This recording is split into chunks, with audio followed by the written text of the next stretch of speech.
Welcome back, students. Let's recall shortly about whatever we have studied in this lesson, effects of light.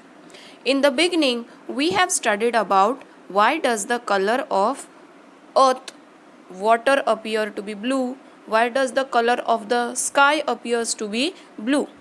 After that, we have come to know about why does the sun appear reddish or it appears to be orange in color. This happens because of scattering of light. Light is seen to be scattered only in milky water, that is turbid water, and not in clear water. Why? Because turbid water have different particles, they have different colored particles into the water, and the clear water does not have that much amount of particles, colored particles. Okay. So the milky water gives us whitish shade of the water. Yes, and when light falls on it, it gives us different reflections, different colors appearing through that. After the scattering of light, blue appears to be the first color.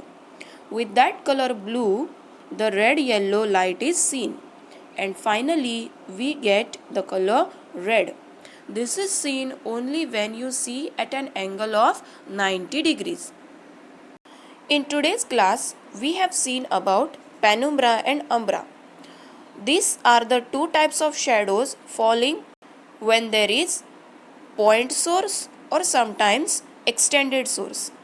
Point source means when light emerges from a small point, from a small slit. And when there is directly light falling through a torch or through a candle, then it is said to be as an extended source. Umbra is the dark shadow which is present at the center, and the faint shadow which is present at the outer covering of the shadow is called as the penumbra. Also, we have studied about what are eclipse, solar eclipse and lunar eclipse.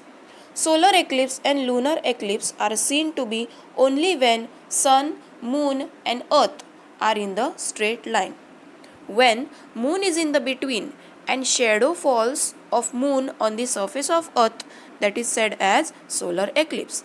And when earth is in the between of sun and moon and shadow of earth is falling on the moon, then it is said as lunar eclipse. And finally, we have studied about the zero shadow day. The day on which the sun reaches exactly overhead is called the zero shadow day, and it is only seen in the areas, in the regions in between Tropic of Cancer and Tropic of Capricorn.